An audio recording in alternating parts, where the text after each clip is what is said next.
Hey there, creators. Welcome back to the Dear Creator YouTube channel. On this channel, we focus on practicing creative thinking, critical thinking, and applying it to our self-awareness journey. Today, I have an assignment I want to share with you, and I will be involved in this assignment because I want to start sharing some of these assignments from my perspective. And today, I want to focus on embarrassment or things that make us feel uncomfortable, or stories that are the ones we might not share with other people, and how we can transition those thoughts into something that can be impactful or inspirational or just helpful to someone else. For me, I'm going to share a story that's probably embarrassing because it speaks to the fact that my mind is all over the place sometimes. But I remember this story having an impact on my life just because it just shifted my perspective about life. And it also gave me a little bit of nuggets to work with when it comes to poverty mindset. What I want you all to do as you join me is, one, think about any embarrassing moment or a moment or a story that you wouldn't want anyone to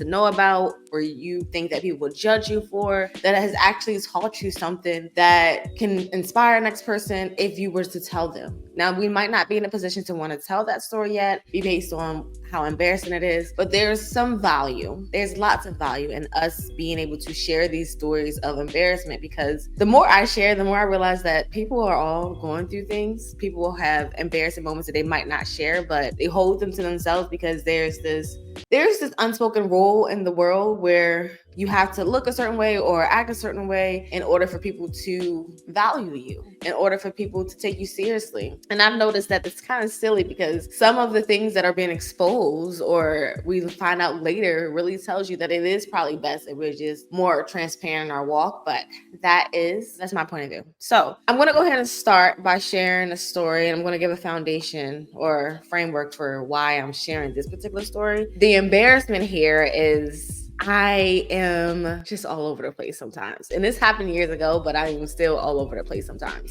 And with me being all over the place and not really having my own security in this walk in life, I constantly feel taken care of and secure, and things always work out. And I love it here. It feels like a safe place. And even in the times where it doesn't work out or something bad has happened, it ends up fixing itself in some way. And that's why I always want to sit in the present when it comes to experiencing this world. I want to build a relationship and experience people in their stories, because this is really what's making the world. I was sitting in a car the other day and I was having a conversation, and it was like looking out into the world, and we see that there's so many different lights. Like there's the lights for the store, there's the lights for the street lights, there are lights. There's the stars in some cases, and sometimes it's not. But it really made me think about all the businesses and all of the creation that we have made on this earth to bring light. And even in the scriptures, you'll see mention of being the light of the world. And I'm thinking to myself, like, we really are the light of the world just by operating in something.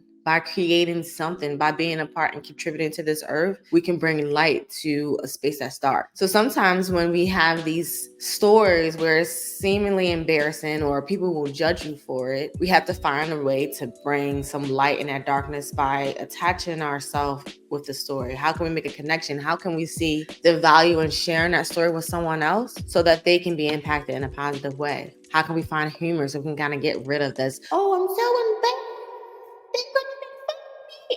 and these people, these noises and these narratives that we have in our head about what people are going to do, it could be true. Like, people might make fun of you. People might think that you're stupid for things. People will have all the things to say. And so we have to sit in a space, because it's fun to sit in a space and realize that the same people who judge everyone else outside of themselves are probably their worst critic. Their lens of the world is based off of the way that they see the world. I think we've all been in places that we don't want to be, and we all are involved in, and there is a place where you're right and there's wrong. There's a season for us to all be in places that are seemingly no good for us. But when it comes to protecting your peace, when it comes to dealing with the world and having a mindset that everybody is judging you or looking at you or are going to look down on you, we have to kind of look back out into a different perspective, a different view, and realize that the same person that seemingly is judging you for X, Y, and Z probably should come back and judge themselves in X, Y, and Z, if it's so easy to come out and just judge people for whatever they overcome.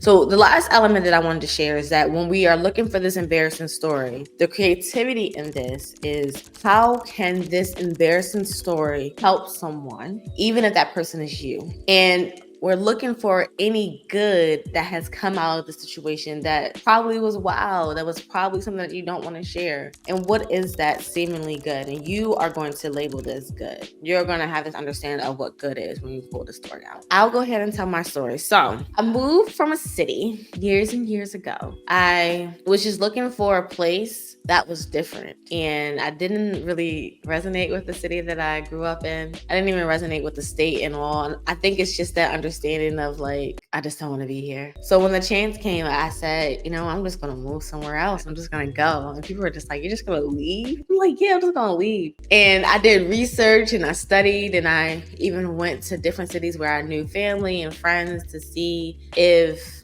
I would move there. I was just exploring before I moved. And I finally found a city and I moved there and I felt very comfortable and very relaxed and very safe in this city. I don't even know why, but it just felt like a good city, for lack of a better word. So anyway, I'm in the city for about a year or two now and I go to Whole Foods, the supermarket, and I walk into the store, I shop, I'm bringing the story longer than I need to because so anyway, I'm going into the store and I shop and I come out the store and I get into my car, which I thought was my car. So the reason I thought it was my car is because I recently went to a trip or something and I was renting a car and that car looked similar, like so similar to the car that I thought I was supposed to get in. So I get in the car and something doesn't seem right. Like things don't feel like it felt when I was in this car just a few moments ago, or maybe a half an hour at this time. And I realized it's not my car. I'm in someone else's car. I opened the door, got in the car, and it's someone else's car. And literally, I'm panicking. I'm like, oh my goodness, I'm gonna go to jail. There's cameras. I went to somebody else's car. Like, I cannot believe that I'm in someone else's car. And I finally, I jump out this car. I hop out of this car. Because I'm like, oh my goodness, I'm going to jail. Like, I don't know why I thought I was going to jail, but I just didn't know how I got into this person's car. I mean, I walked into the car, everything, but like, I walked into this person's car. So I finally get into my car and I drive off and I'm so nervous and I'm overthinking. I'm like, oh my goodness, I can't believe I was in this car. I am driving and my purse is not with me. So my purse is in the other person's car. And so I'm driving back. I already drove like 10 minutes. I'm like, please be still in the parking lot. Please make it so that car is still in the parking lot. I go all the way back to the parking lot and that car's not there. So I'm like, oh my goodness, my whole purse, my whole life, it's over now. I'm like, okay. I laugh at myself. I go into the store because for some reason I think that things are going to work out for me. And I go to the customer service section. I said, did anyone happen to leave a purse? And she was like, is this your purse? And I was like, that's my purse. So I look in the purse and I wait a second in the car and I look at my purse and everything is still there. So I was just like, I can't believe that everything is still here. Like the person didn't steal anything. They brought it, they thought enough to bring it back to the store. Like my purse is still here. One thing that it kind of connected to and why I was I was concerned about going in there into the store. And I'm not sure why I went to the store was that when I was in my previous city, I had a very, very bad experience with a crackhead.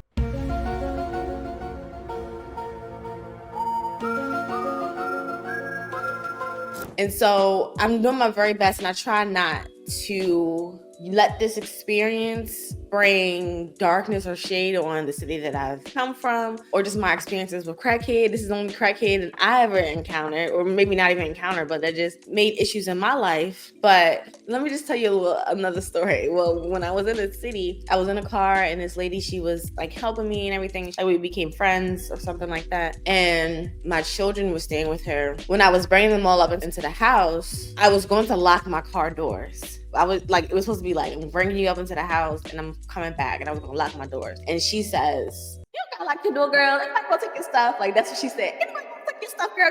You know, and I don't know why. I'm just like so naive. And I'm like, yeah, nobody's gonna take my stuff. Like, whatever. But like, my heart was like, I need to lock my doors. Like, I'm in the places that you should lock your doors in. And so I just followed someone just telling me that you don't gotta lock your door. When I come back down, someone stole all of my stuff in the car. And my silly person, silly self, had everything in this car. I had everything in this car because I was surviving America, okay? I was surviving America. I had my ticket of life in the car, and I don't know why I didn't bring it with me, but like my ticket to be like out of here was right there in the car. And so I'm looking, and I can tell like somebody was like had like went through all my stuff. And there's this laptop case that I had that looked like a Bible, and I was just like, oh, it's gonna happen like it did before when somebody thought this was a Bible and it was a laptop case, and he didn't take it. No, this crackhead took my stuff, all of my stuff, and it made me so angry at the world. I think this may have been my first time in the adult world realizing that people are like crackheads or people are thieves. I'm glad that I said that because this is the whole bringing it all together. So between the different stories, I had one experience where someone just took my stuff, and it made me look at the world as if everyone is going to be taking my stuff. And then I had another experience where someone saw that it was something that didn't belong to them, and they brought it back to a place for me to find it. I'm not sure if I said that sentence right, but when I told this story today for some reason, and it made me want to create this video because there's a message that I learned from this experience, and it was about being in a safe city or being in a space where no one had to take my things because they had their own, or maybe they just had morals. But my perspective at the time was, oh, I'm in this city where people aren't stealing from each other because they have nice things. They have nice homes. They have things, so they don't need to take from me. And I wanted to really extend that to the reason people steal. One reason people steal, I'm not gonna say all the reasons why people steal, but because of lack. There's a poverty mindset that I have to take from someone else in order to have at all. Or maybe I'm taking for someone else to have more than I, where it lends to greed. But it's the fact that I have to take, and I don't believe that I can create or get my own through any other sources beyond taking from someone else. When I extend the story to say thieves exist, it's not only thieves existing to take our material things, but thieves attempting to take our peace and our joy and our happiness because of something that they can't create or journey or get to on their own. And sometimes that can leave a bad taste. Like, why are you stealing from me? Why are you attempting to steal from me? What is it that I have when I only have a little that makes you think that you should take from me? Like, I'm working on the things that I have, whether that be materialistic or internal. So why are you coming into my space as I'm working on things that I've accomplished so far to disturb that? To me, it's silly. It's very simple for us to realize that we all want to be in this city that's safe, in this place that's safe, in this environment that's safe. And all it really takes is us understanding that the next person beyond ourselves probably also wants that safeness. So we all are coming from these different lenses and experiences on earth. Some of us are coming in with lots to have, and some of us are coming in with maybe a little. But whether it's lots or little, it's really, what do you do with it? What is the impact of whatever that was given to you? What do you do with it? Do you grow it, or do you make it go away and then take from someone else just because you made yours go away? And even if you have just a little, that practice or that journey of finding what are other sources or ways for me to get without taking from others is a goal that I think that we all should try to aspire to go after. I don't know if I should say that sentence like that. Aspire to go after, I don't know. But yeah, that's my story. And it's probably a little bit long-winded, but it's embarrassing, one, to know that like I've been very naive and I just listened to people without trusting my gut. And it was very embarrassing to know that I'm just not paying attention sometimes. Like, I'm just getting into people's cars. Yours? Tricks are for rabbits, see? Whoops. A sticker. Silly rabbit, tricks are for kids. Oh, I'm stuck. At the end of the day, the message was for me that I don't want to be in a position when I ever have to take away from someone else, whether that be their space of peace or their joy. And if that means eliminating myself from their environment because I feel like I had to take that away, like that's what I would need to do. And I don't want to be in spaces where people in that city or the people around me or the people that I'm allowing to be around me are thieves of that joy or that peace or even that wisdom or that knowledge that I am journeying on right now. And as I navigate the content world, I'm always mindful that I have an option to allow people to put me in a position to get things taken away from me, or I can listen to my intuition and say, no, I'm going to lock the doors so that no one can come in and steal from me, whether that be my peace, whether that be my joy, my happiness, or XYZ. Okay, guys, that's my story. I hope that you all can sit and think about something that was embarrassing to you and how you maybe learned from that story. For me, this was learning for me, but perhaps someone out in the YouTube was like, "Oh, that was good. I like how you did that story, girl." I hope if you do, please let me know. Please let me know. I just need a little bit of inspiration. I want to also be the person who is a lender. I don't even want to have to borrow anyone's joy or borrow from people. I also want to be in a position where I lend out all of this happiness that I owe no man nothing but to love them. Okay? So maybe, you know what? Whoever's watching this video, you are. Okay, even if you got a lot of stuff going on with you, you are. Okay, that's all I'm gonna say because I don't know what you are. You are, and you complete the sentence, but try to complete it in a way where you're looking at the best part of yourself, and then continue to look at the best parts of yourself and walk in the best parts of yourself. That is all I have for today. This is my personal experience here. I'm not gonna bring any. I want to also bring some content where it's just me and talking, so I want to be able to share a little bit more storytelling content with you, really matching our stories with the experiences we want to have, and really taking stories so that we can glean from them and create our own and tell our own stories. So until next time, hold on to you as much as you can. Hold on to your health, your well-being, and your mind. Bye. Yours? Tricks are for rabbits, see? Whoops. A sticker. Silly rabbit tricks are for kids. Oh, I'm stuck. Now you can stick your name on all your stuff with fun trick stickers and mark boxes.